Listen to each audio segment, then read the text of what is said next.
Welcome to Conversations with Asha and Steve, where communication matters.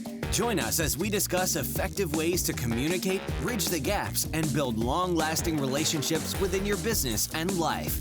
Here are your hosts, Asha Prasad and Steve Harper. Welcome to Conversations with Asha and Steve. I am your co-host, one of the hosts, Dr. Asha, and with me is my co-host, Steve Harper. Steve, how's it going? I'm good. One of the co-hosts. I know, I don't know, I don't know. I have like multiple co-hosts in my head or something. I'm not too sure where that came from, but yeah. Well, I'm kind of concerned now because it sounds like there's multiple hosts, and maybe are you planning on replacing me with somebody else? It'll be conversations No. with There's just Asha and multiple versions of you, Steve. blank That's all it is. Multiple versions of you. That's all it is. The same person. on Don't any worry. given day. That could be true, right? That Multiple could be. So personality. I'm excited about what we're going to be talking about today. We're going to be talking today. This is, we've been kind of following some different themes in our episodes lately, and it's Yeah. because we've been having deeper conversations. That's what really our podcast is all about. Is about having meaningful conversations that really help and inspire and motivate people out there as entrepreneurs, or even if they're not entrepreneurs yet, but are thinking about it, of how they can start to live their best life. And that's what we're talking about today. So, I think it's one of those things whenever we talk about starting to live our best life, I I was thinking about this. It's like we don't really imply that you're not living your best life. You may feel that you're living your best life, right? And if you are, that's fantastic.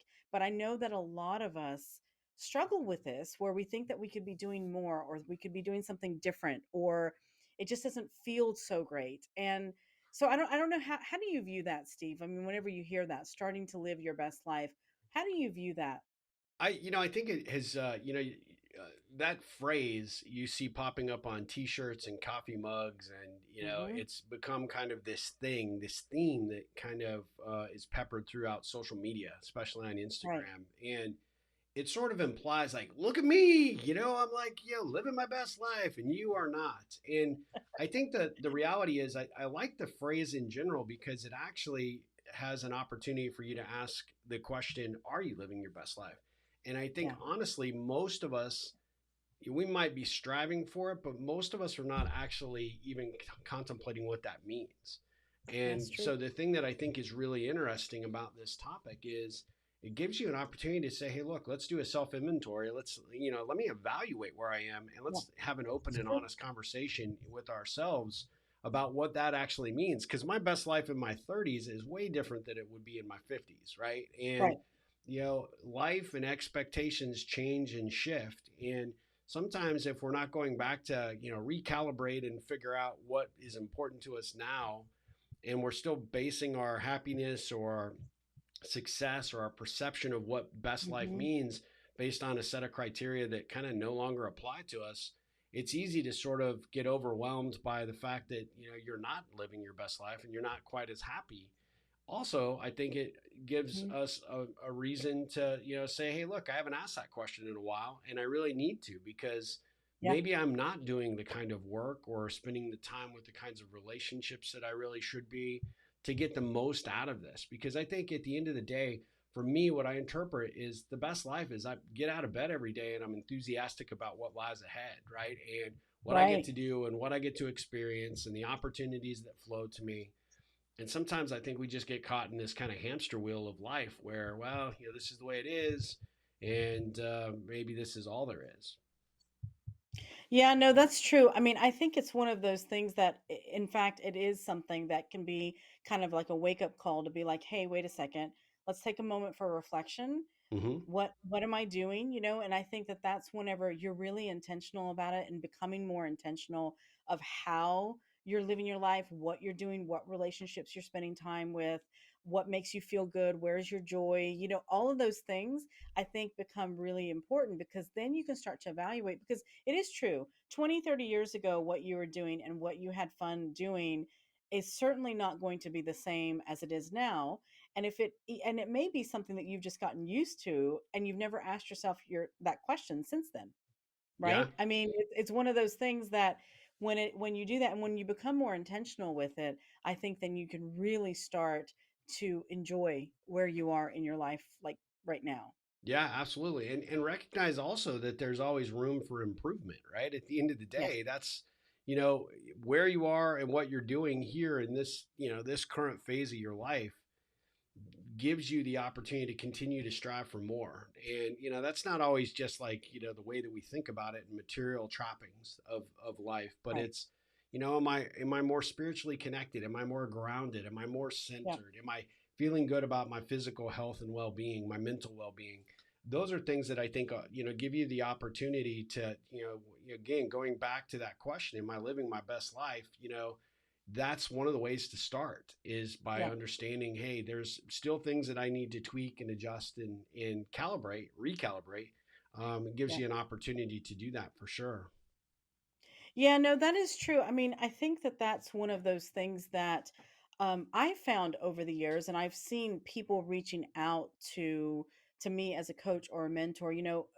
At those moments of where they're just starting to realize, like, wait a second, you know what? If I'm not living the best life, if I'm not feeling like I'm living to my optimal performance level or whatever it is, I probably need somebody to help me. And Hmm. so I think it's very important that we should not be afraid to ask for help, because there are people out there that can help you. And it can be, even, a friend or Yeah. colleague or a coach or a mentor or joining a networking group or whatever it may be, that we may just need that little helping hand to guide us and to be able Yeah. to maybe even shine a mirror in front of our face to show us exactly, which is not always pleasant, I have to say. It's not always pleasant, but sometimes very necessary and very, very helpful. I mean, it's profoundly helpful for Yeah. you to be able to start living the life that you want. Well, and I think by, sort of making that public declaration that you're trying to Hmm. live a more advanced life, and, happier, more connected, whatever it is, more centered. And you can find those people, like you said, a coach for sure, really geared around helping you get there, but Yeah. your friends, your family members, asking for those accountability partners to help you get there by declaring Yeah. what you're looking to do. I find that a lot of people think that, we tell ourselves these stories in our heads that we just assume everybody knows what the hell's going on in there, and nobody does Yeah. until you No. are communicating to them and telling them. And so the easiest way to help get them involved, to have them help you wherever you need the help to achieve whatever is necessary, like you said, that mirror in front of your face, you have to be willing to to communicate that to them. And so that's really Exactly. key. And I think when you actually do that and you get those accountability partners, those people that are going to be there kind of helping Right. you along the way, the you're saying, I'm committing to growing and I'm committing to improving my life in Exactly. some way, my happiness, my fulfillment, and whatever it is for you. I think that's pretty Yeah. key and critical. But at the end of the day, you're taking those official steps going forward as to what that really does and mean for you in your own life, right? Yeah, I mean, I think, and that is really important, is that it has to be meaningful for you. It doesn't matter what your next door neighbor is doing or the person sitting next to you. It doesn't matter. It has to make sense for you. And if living your best life is, um, going and living on an island and drinking pina coladas all day, and I don't know, sitting with your laptop and Yeah.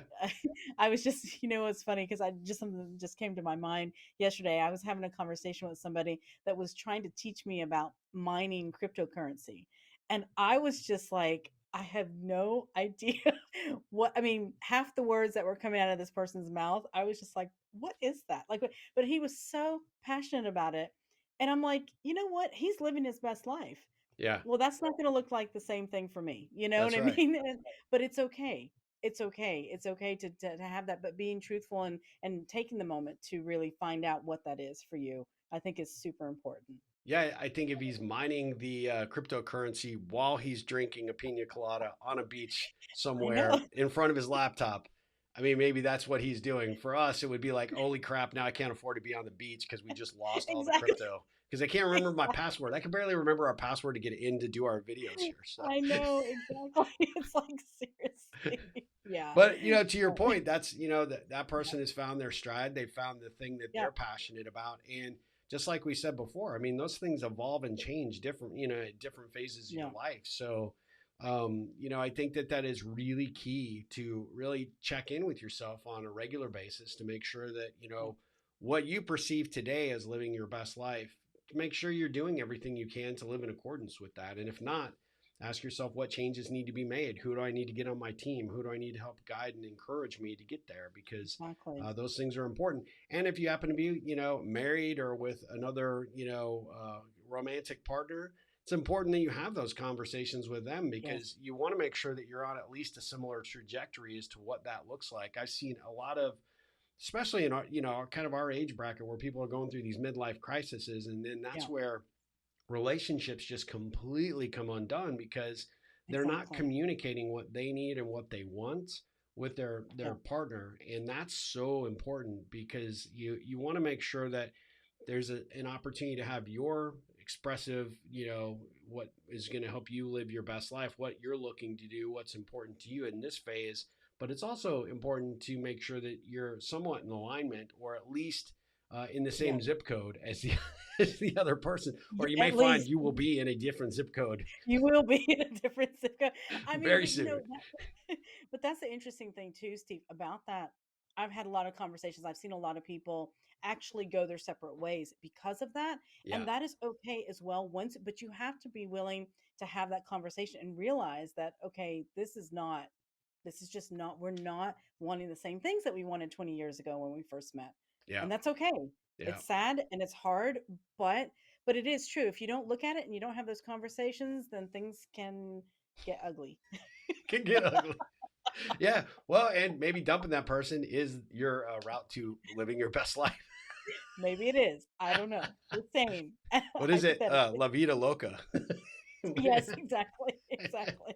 Well, I always find these conversations really useful and so valuable. And we're actually going to cover, more of this around our upcoming theme, right? About finding happiness, sort of being balanced in sort of finding kind of this, second gear, if you will, in your life. But Asha, if people were wanting to contribute or add their 2 cents about this topic, or give us some feedback or input about what they view it, or how they view their living their best life, how could they do that? So they definitely can find us on Facebook and Instagram, and reach out to us on those pages there, or go to our website, conversationwithashaandsteve.com, or definitely leave a comment. If you're catching this on the YouTube or on Facebook, or if you're catching us on the podcast, just, find us on there and just reach out to us. And absolutely. Well, we're living our best life because we get the opportunity to, meet up every week and have these conversations. And it's definitely a highlight for me. So I'm so grateful for the opportunity, and I look forward to our next conversation. Me too, Steve. Thanks so much. All right. Take care.